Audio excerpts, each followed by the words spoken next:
Now, I'm going to pretend to be Laura and say, what's the poor, the crippled, and the lame, and the blind within me? And how do I invite them to the banquet? Yeah. You know, all my broken parts. Bravo. I've been hanging around you. Welcome to The Laughing Mystics, an unorthodox journey through the liturgical year with Laura Lewis Barr and Marcy Maderi. I don't know if our listeners have heard our trailer episode that I was so excited to put in. I put in January, and then we really only started in March for Lent. But in that episode, if you haven't heard it, it's only 14 minutes. We talk But it's the best 14 minutes of your life. Yeah, we liked it. It was our first attempt, and we really explain our goals. And my emphasis has been practicing symbolic language, and I do it here in the podcast, and I do it in my other work with films and these little films that I make on fairy tales. And did you finish a film, Laura? Oh, I'm a long way from finishing Rumpelstiltskin because I've been doing this other project that takes a lot of my time. But I have created a program, and if anybody listening is curious or interested in the symbolism of fairy tales and folk tales, I'm putting out now. It's called the Monthly Film Club, and it's coming through Psyche Cinema. And there'll be a new stop motion, one of my little scrappy stop motion films that comes out, a different one every month with questions, inner work questions to help us really feel into the symbolism. Jungians really believe that fairy tales, myths, dreams, they all contain a lot of really important, juicy symbols that live in our daily lives. So anyway, if you have any curiosity, psychecinema.com. Yeah, this is a new venture. I'm pretty excited about it. Thank you, Laura. That's a really cool thing. I'm so glad you're doing that.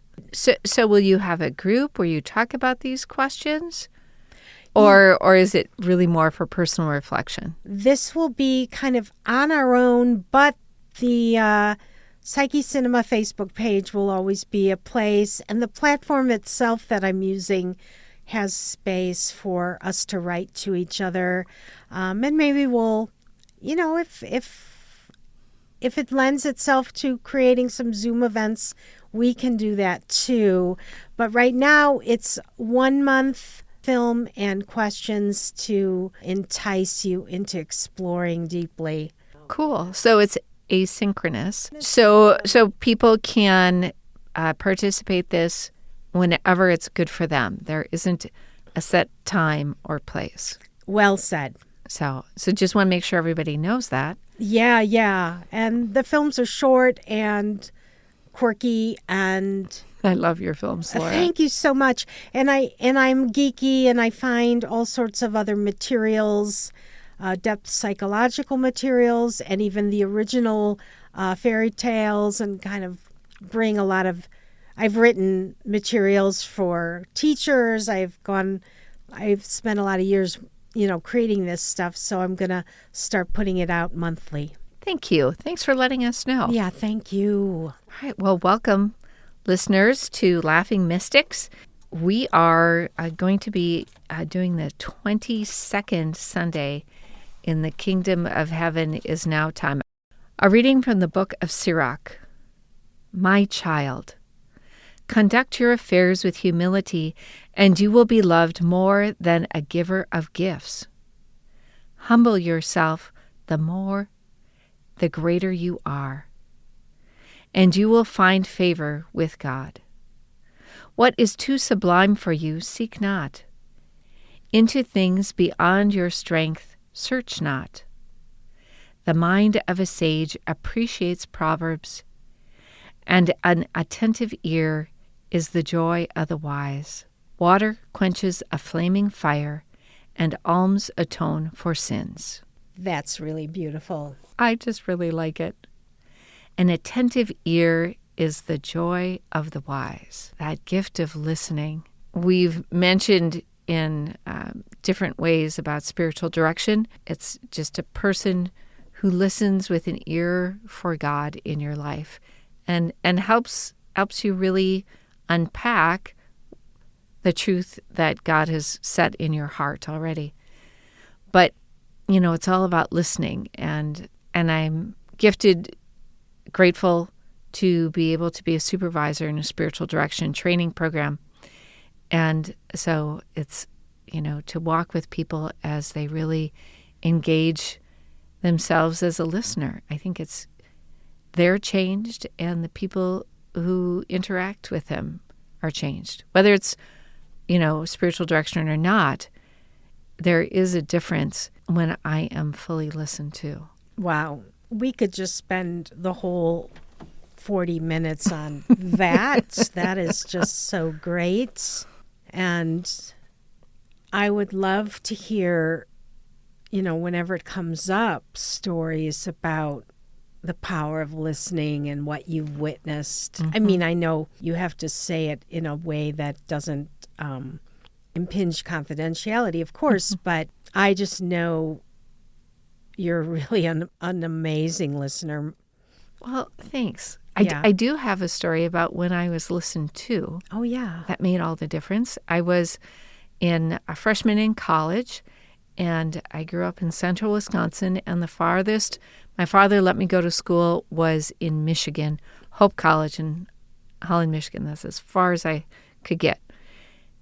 And because he said, you're going to be lonesome. And I said, I will not. And of course I was.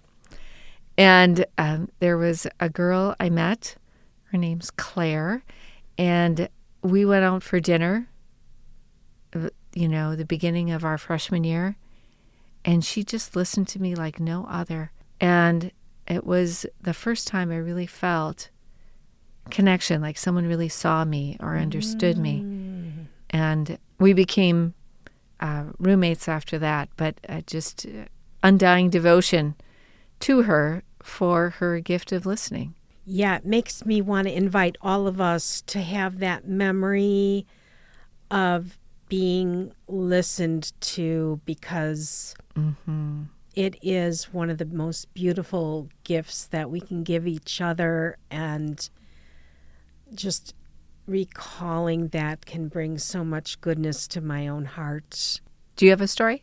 Yeah, I mean, I have lots of stories. You and Rick both have listened to me as I've unwound the threads that are all kind of confused, and I find it amazing. Actually, Marcy kind of did it before we got in the sound booth today, as I was pouring out some fears, and there is something just about being heard, and then I can let it go. I think it's funny, what is too sublime for you, seek not. So I think we're not supposed to be doing this podcast. That was the first thing I thought of. I want to talk about humility. And I don't know, you probably know this, Mars. The Hebrew word for humility is very different than the Latin-derived word of humility. No, I don't know this. Tell me. Okay. So we have often referred to the Latin humus, humilis, but the Hebrew word, which is what relates to this reading, is anavah.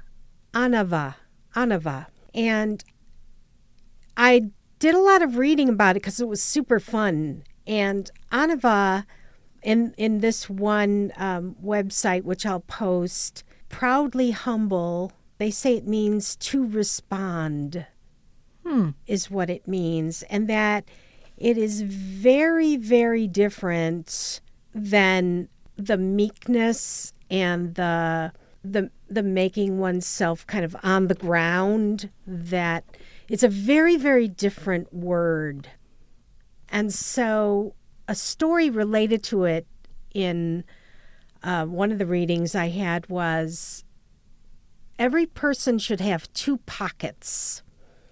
In one pocket should be a piece of paper saying, I am but dust and ashes.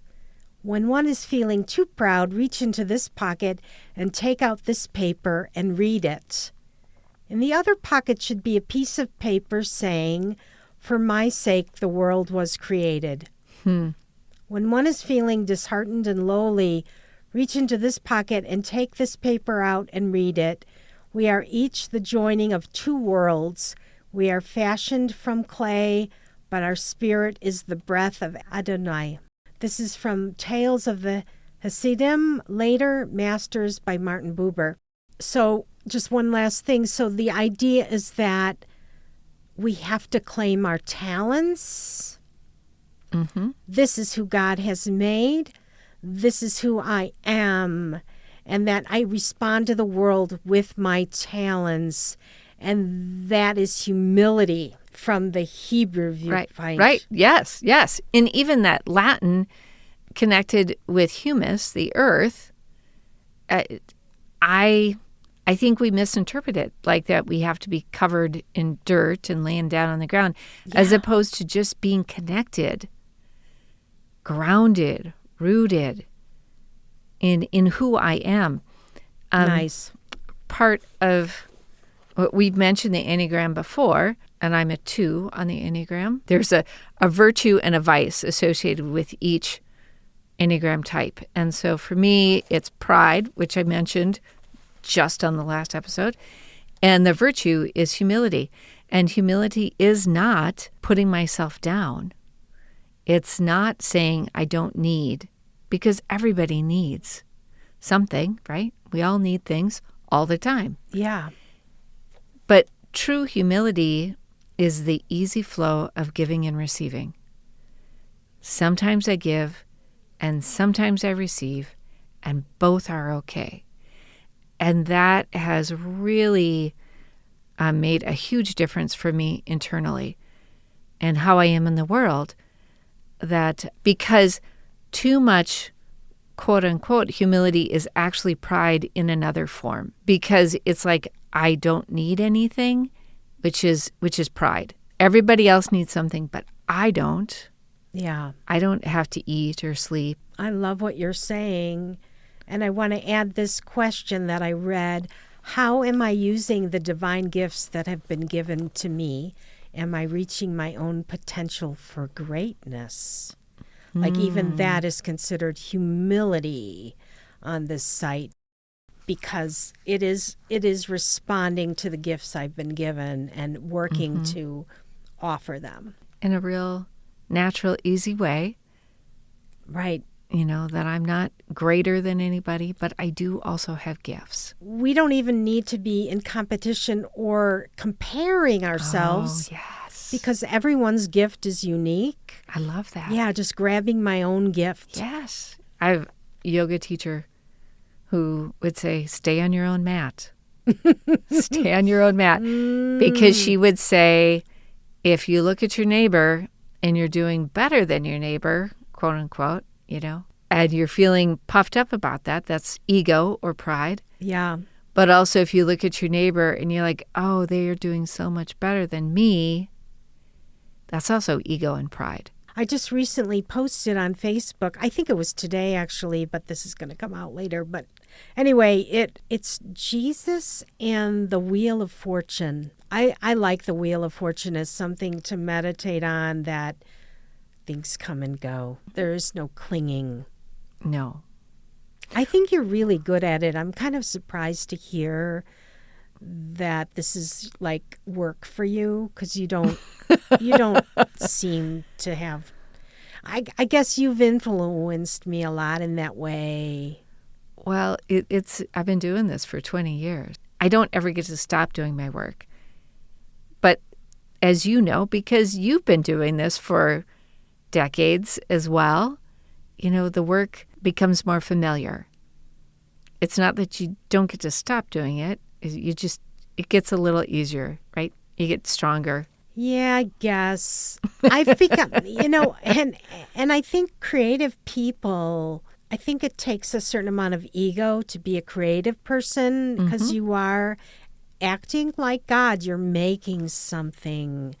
And that fine line between engaging with the ego in a healthy way versus not, it's really tricky. Not having any ego isn't good either, because then we don't value ourselves. Right. And being falsely modest isn't good. No, that's pride, right? False humility, false modesty. It's just another version of it. I catch myself doing it. When I was in La Crosse this last weekend, and at this convent where I worked for 18 years, right? This isn't a small stint. And so I'm introducing myself to someone, and I caught myself, Laura. What? Like subtly, quote unquote, oh so subtly saying, oh yes, and when the 18 years that I worked here.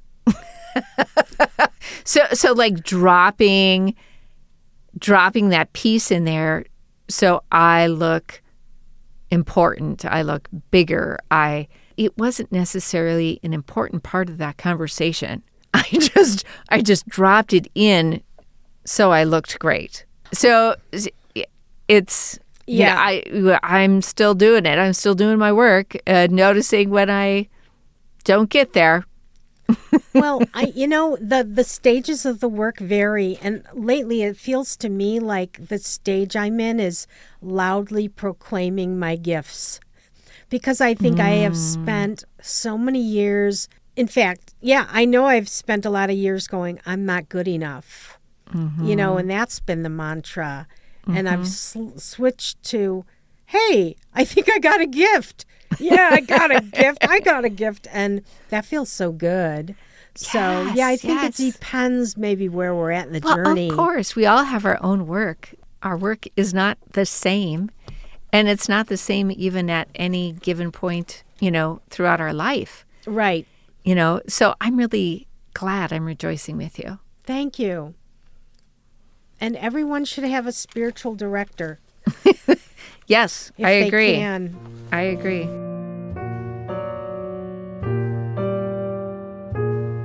It's a reading from Hebrews.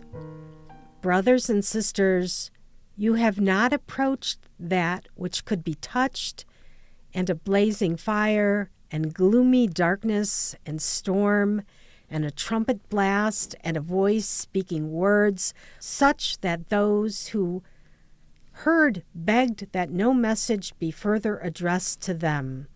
No, you have approached Mount Zion and the city of the living God, the heavenly Jerusalem, and countless angels in festal gathering, and the assembly of the firstborn enrolled in heaven, and God, the judge of all, and the spirits of the just made perfect, and Jesus, the mediator of a new covenant, and the sprinkled blood that speaks more eloquently than that of Abel.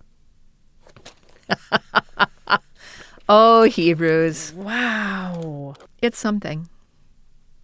It's a word salad. Yep. So I read this and went, I don't know what the heck is going on here. I can't find my way in. So I did a little research, and what I read was basically this writer is comparing, Mount Sinai to a Christian vision and saying this new vision is better than this old vision of being on the mountain and watching the burning bush and all of that. But for me, all the images are kind of images of the self, meaning God. They're all powerful images. And so comparing that group to the other group doesn't, maybe for the people at the time, it made sense. But for me reading it, that comparison doesn't really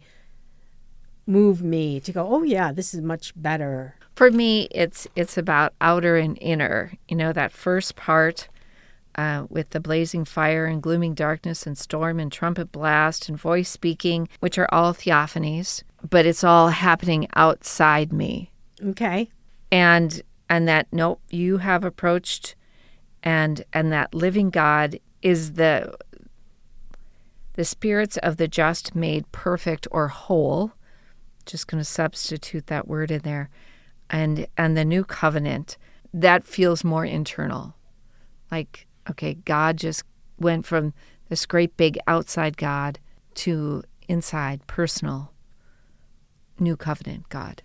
Well, I like what you're saying, and yet the imagery is city of the living God and angels, and it feels like it's...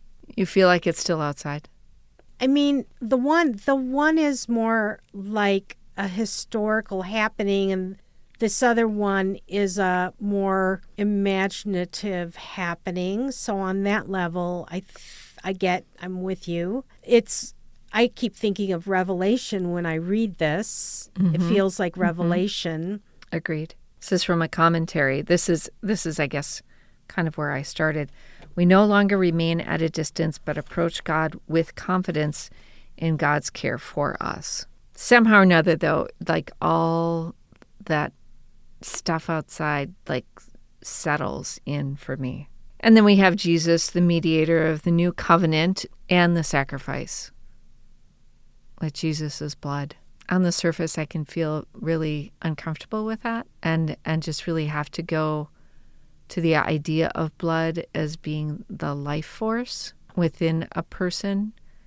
And so Jesus sharing or being sprinkled with the life force of Jesus. It is so much the image of Revelation where the angels are all around. And I've said that I thought Revelation was a real wonderful mandala image of the self. Mm-hmm. And so all of this is kind of happening in me. Mm-hmm. As you said, there is an integration, and maybe now that I'm reading it, he starts with all of these, you called them theophanies? Like big experiences of God. Theo, God. Yeah. Sound. I like... that big, the fire, the big thing, those theophanies. And the people that heard them begged that no message be further addressed to them. So it was scary. Yeah, the theophanies are, I like that word, are not a relationship. Mm-hmm. And this thing is the relationship where we're all kind of together. So I am tracking that now. God is still judge. That's still part of it. But also of all. God is the judge of all, or attends to all, not just some, not just, quote unquote, the chosen. Yeah, that word judge, though. That's how I am with that discipline word. Ah. Yeah. The judge, the one who creates justice. Okay, yeah, I love that you always go back to that, and that's great. I always take it interpersonally. I'm in trouble. Well, and discernment, right? That inner discernment, that judge. Nice. I feel like I'm doing some tap dancing right now. Good job. Thanks. A reading from the Holy Gospel according to Luke.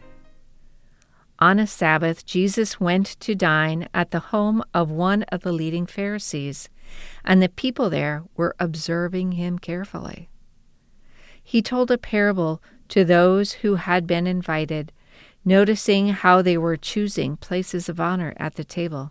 When you are invited by someone to a wedding banquet, do not recline at the table in the place of honor. A more distinguished guest than you may have been invited by him. And the host, who invited both of you, may approach you saying, "Give your place to this man." And then you will proceed with embarrassment to take the lowest place. Rather, when you are invited, go and take the lowest place, so that when the host comes to you, he may say, "My friend, move up to a higher position." Then you will enjoy the esteem of your companions at the table. For everyone who exalts himself will be humbled, but the one who humbles himself will be exalted." Then he said to the host who invited him, "When you hold a lunch or dinner, do not invite your friends or your brothers or your relatives or your wealthy neighbors in case they may invite you back and you have repayment. Rather, when you hold a banquet, invite the poor, the crippled, the lame, the blind. Blessed indeed will you be because of their inability to repay you, for you will be repaid at the resurrection of the righteous." Wow, Jesus is just like kicking ass and taking names in all these gospels during this time. But there is a lot of social commentary going on. So we see on Sabbath, Jesus went to dine at the home of one of the leading Pharisees who are observing him carefully, which is not a nice thing, right? It's a hostile way. They're like waiting for him to mess up. And then there's a piece that's not in here, but he heals someone on a Sabbath. Well, that's a problem, isn't it? Right. There's just a lot packed into this. So he's there at the home of a Pharisee. He heals someone, which isn't good, and now he's going to lecture them about how to be. It reminds me of humility in the way we've been talking about it. Jesus doesn't go, "Oh, who am I to talk to the Pharisee?" It's like he is the man to speak truth to power, and so he's going to do it. Right. And this lightly taking on his talents and stepping in.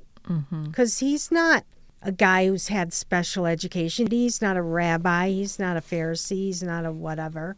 It's more about the exulting, thinking that we're more than who we are. Our feet aren't on the ground. But whoever lives out of their trueness, out of their strengths, as you said, will be exalted and lifted up.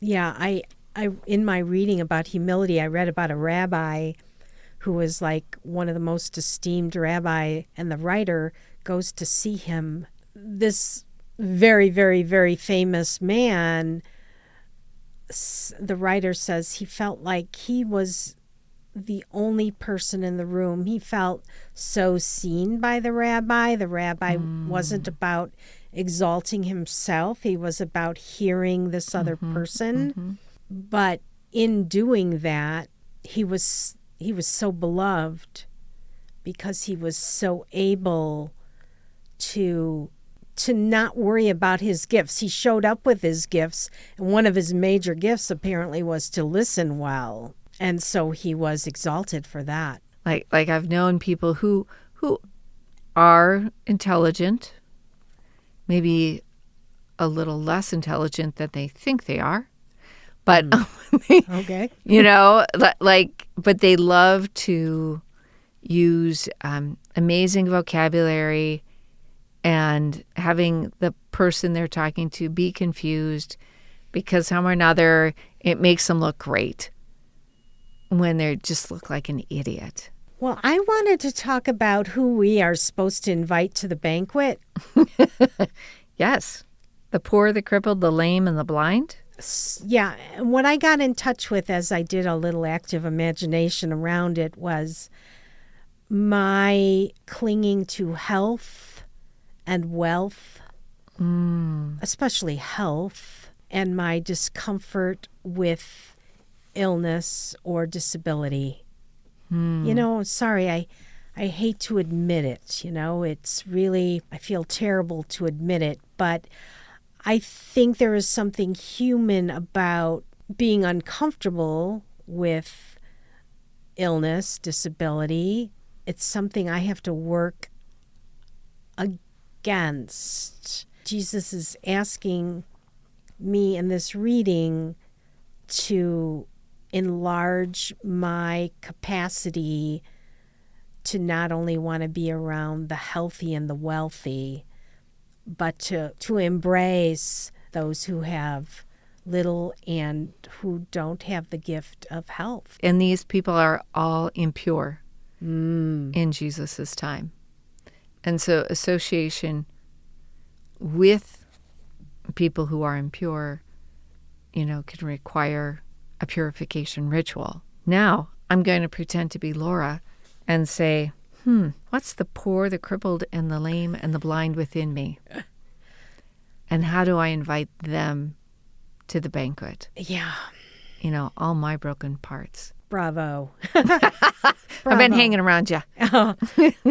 This last will be first and first last and exalted, I think, and then it relates to my claiming my gifts. It's like I'm disappointed, and maybe it's too idealistic to expect, but that rabbi story, that rabbi who really saw this guy in this really profound way, and you have done that to me, and I was hoping for it with church, and for me, church can feel like that jockeying for the highest position. Any organization, any community does that. I think for me, how I change community is by being different, and by being the one who listens.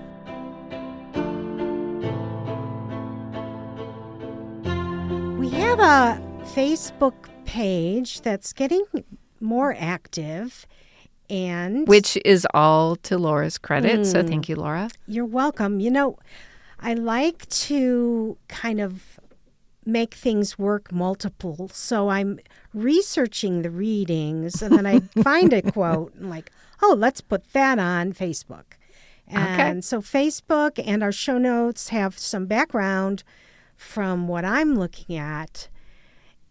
And sometimes it's just related. But I posted something Richard Rohr had on his site, and he was quoting Jung.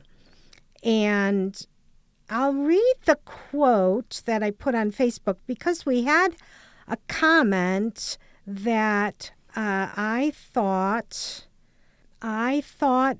was worth us talking about. Because and I love this. I really encourage listeners, if you hear or read something that you have a question on, send it to us. So this is Jung, as quoted by Rohr. The whole world is God's suffering. That is the knowing of a mystic, and it's one of my favorite lines of his. A mystic sees things in wholes, not just in parts. They can connect all the anecdotes and intuit the big patterns. Christian mystics recognize that every incidence of suffering is a participation in what we Christians would call the eternal crucifixion of the Christ. When we see in wholes, we can always find a place for each of the parts. Richard Rohr. Makes me think of doing a puzzle. I love to do jigsaw puzzles. Yeah. I usually have one started on the table. I've got a really hard one going right now. But it is, right, I start with the frame, and I know that every piece has a place. That's lovely. And that sometimes it takes a while. And I tell the pieces, just, I'll find your right place. It'll just take a minute. You talk to the pieces? Well, yes. I spend a lot of time with those puzzle pieces. So, anyway, that just made me think of that. Little off track. Yeah, that's okay. So this is a response that is on our Facebook page. And this writer says, this is like the Buddhist idea of suffering being endemic to life. Don't they know that you get more of whatever it is you focus on? Stop this masochistic guilt trip. Focus on joy and increasing it when and wherever it happens, folks. Thank me when you no longer incarnate to deal with, quote, suffering. And another writer commented, I'll thank you now. this comment for me is so central to what Jung is saying, what Rohr is saying, what Edinger is saying, what the Christian story is. And I think we've talked a lot about it, this idea of suffering as being part of it, part of the way to wholeness. And this writer says, don't you know that you get more of whatever it is you focus on joy. Some psychologists call that spiritual bypassing. I don't know that term. Being spiritual so you don't have to feel stuff. So I guess I take a little issue with this comment because I guess I don't agree that we can just kind of focus on joy and that means we won't have to suffer. I don't think that's true. Well, in like getting to know people, I know there are some people who have a very low threshold for suffering. And they have a hard time with it and just want to kind of move on quickly from it, which isn't, in my humble but correct opinion, helpful. Yes. Because suffering is a real part of life. And at the same time, we also need joy. Of course. I mean, joy is also a part of life. And it's that coming together. It's that C.S. Lewis, a couple episodes I mentioned, when he talks about, that the loss of his wife and that the suffering now, that the sorrow now is a part of the joy then, and the joy then is a part of the sorrow now. That it's mixed. It's just really mixed together. So I guess I hear the reader or the writer that we have to also remember the joy, but not at the cost of forgetting the suffering. Yeah, it's interesting because I do think you're right that being grateful is a great practice to find what is joyful in my life. But I don't think it's a masochism to participate in the incarnation, which has suffering. I guess it just feels so central to what Christianity is talking about and what Jungian psychology is talking about. Like, they have the same track, and central to that track is suffering is the way through. Yes. And I also find that if I'm suffering and somebody just wants to tell me, God always opens a window when God closes a door. And I'm like, well, you didn't hear me. I didn't feel heard. I didn't feel cared for. I didn't feel loved in that moment. I felt brushed over. Right. That how are we with other people's suffering? Can we hold it and embrace it just in the same way that we can rejoice with others' joy? It's such a great point, because I think if we can be open to our own suffering, then we can be open to other people's suffering and have that space. But if I'm triggered because somebody else is suffering and I just don't want to be around it, that's when I'll do what you just described and say, think on the bright side or whatever. Right. God doesn't give you more than what you can handle. Marcy, how would you describe the gesture face you just made? Oh, if you could have seen that. She didn't like the comment. We'll put it that way. Right. Well, I just find it really insulting. Yeah. When somebody tells me that. And, I'm sure the people who say it have good intentions. I'm not saying that they're a bad person. I'm saying it does not sit well with my soul.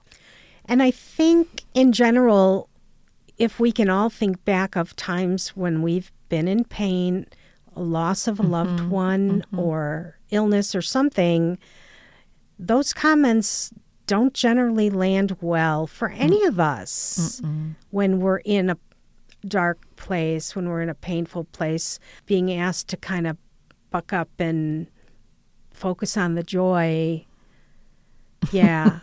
And, I may edit some of this out. I don't want to be too hard, but I guess what I wanted to say so clearly is maybe that was kind of a new agey reply to what I think is the central message of Christianity, that it's not about being a masochist. It's about though understanding as Rohr says, the mystical truth of how the world works. And we don't get one without the other. Well, on that happy note. Thank you, listeners, for coming and sharing this time with us, and considering how we are our gifted self in an easy and natural and good way. I hope you all have blessings and joy, and that you take a minute and share this podcast, to give us a little note. As Laura said last time, record your voice, send us your comments and record it so we can share it out with others. Thank you, everyone. See you next week. All right.